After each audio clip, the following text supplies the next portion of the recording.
All right, you're a business owner. You're thinking of selling your business, but you don't know exactly what to do. You want to prepare yourself in order to sell that business, but you want more information. Well, you've come to the right spot because I'm Rob Tatro from robtatro.com, portfolio manager here at Canaccord Genuity Wealth Management and at the Tatro Wealth Advisory Group. And that's what we are talking about today, how to prepare selling your business.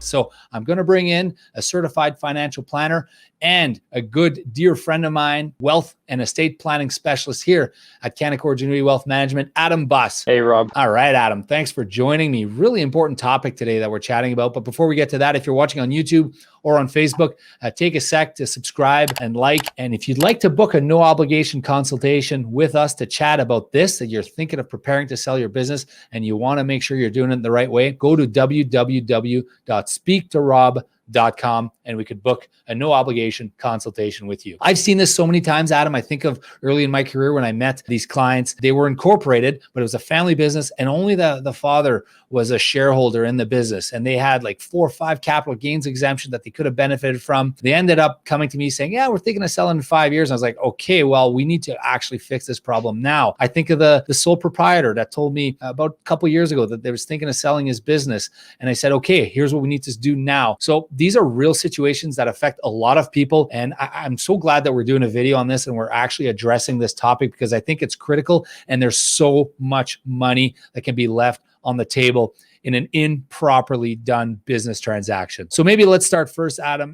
Let's maybe address the emotional attachment and the financial expectations with selling a business. You've worked with hundreds of our clients in going through this. What are your thoughts on that? Yeah, I mean, that comes down to it. Is the client emotionally ready to let go of the reins when it comes to their business? You know, they put their blood, sweat, and tears into this business. It's their baby. You know, are they ready to give that up? Do they have emotional ties to it, or perhaps it's just the cash flow to them? You know, great. So how do we deal with the sale proceeds? How do we replace that income for them going forward? You know, those are different things that we want to do as part of the financial planning process. It's different for every business owner, but we certainly want to optimize and take advantage of that. Would you say when we start hearing from clients that they're thinking of selling their business, and usually they'll tell us, 5 or 10 years, wouldn't you say that most of the time that gets accelerated? All of a sudden we're talking about selling in 6 months or a year from now? Yeah, it's certainly crazy how that goes. Once the topic is in their mind already, they're thinking about it, so they're getting close to that stage, and it's incredible how quickly things can move thereafter. And for a lot of these things, you do need a bit of a runway. You do need a year or 2 or some even 3. So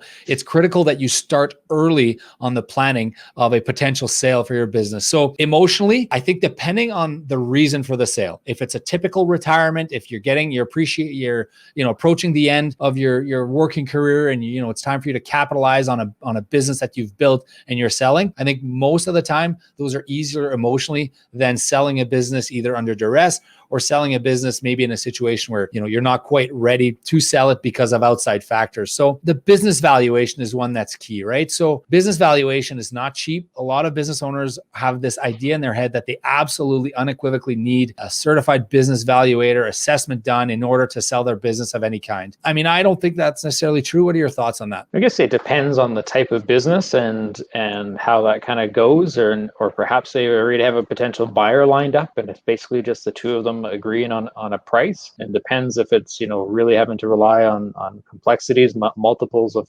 cash flows, and how deep diving they have to go into it. But it's important to have somebody look at it, even your accountant. Have an accountant help you with that process. Have your advisor, your financial planner, work with you to make sure that you're getting what's due to you. I had a client call me today, Adam, and ask me, hey, what do you think my business is worth, Rob? Mm-hmm. And you know what we did? We start with the back of the napkin math. What are your assets?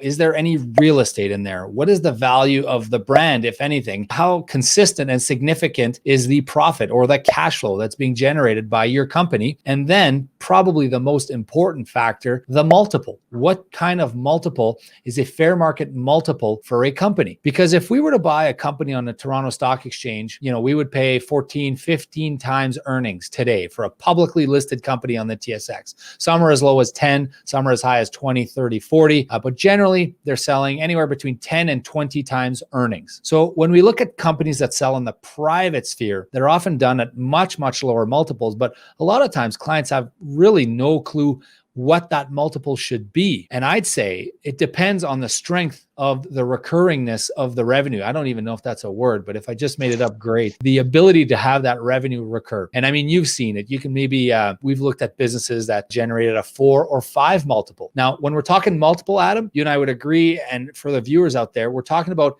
a multiple of earnings. So typically it's EBITDA, so earnings before income, taxes, and depreciation. So you want to know how much profit the company is generating. What are your thoughts on the businesses that are effectively 1 or 2 person operations with significant salaries attached to those businesses? So, I'm generating 800,000 a year, but 0 profit, but I'm paying myself and my wife 200 grand each. Well, usually for that, then they'll bring the owner's salary back into the equation, because that's essentially what the buyer of the business is going to be buying. They're buying that salary for themselves going forward. So they want to bring that back into the calculation to know, how much could they end up in their pocket. So even though the business may show, net 0 at the end of the year, well, in theory, the owner's pockets are still being lined just, through salary and stuff. If there's any growth attached to the company, like you've grown your revenue by 5 or 10 or 15 or 20% annually, expect to receive a premium for that. So if a business in your sector is typically selling for 4 or 5 times earnings and you've been growing it at 10% consistently, expect to maybe get 6 or 7 times earnings. And again, we are not accountants. We're not CBVs. We are not business evaluators, either of us here today. And we're not telling you what your business is worth. We're talking about the tips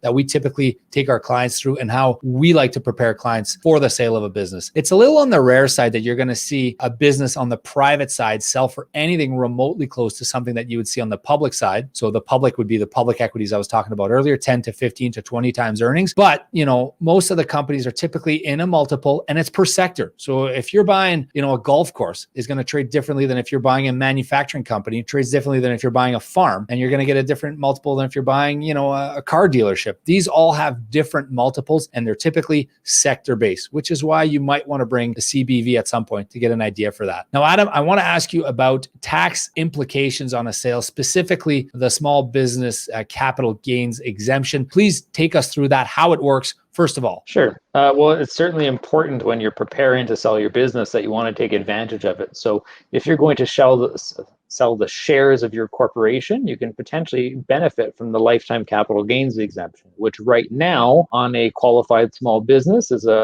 just under 900,000 for easy math. So is that indexed? It's indexed, right? It is indexed. So it goes up and up every year. So it has been increasing. So that means, the first close to $900,000 of, capital gain on the increase in the value of your shares is tax exempt, which is fantastic. That's, a couple $100,000 of tax savings that would end up in your pocket. Now, Rob, that's only if, you're buying the shares of my corporation from. If you decide that you just want to buy all the assets, you don't get to take advantage of that.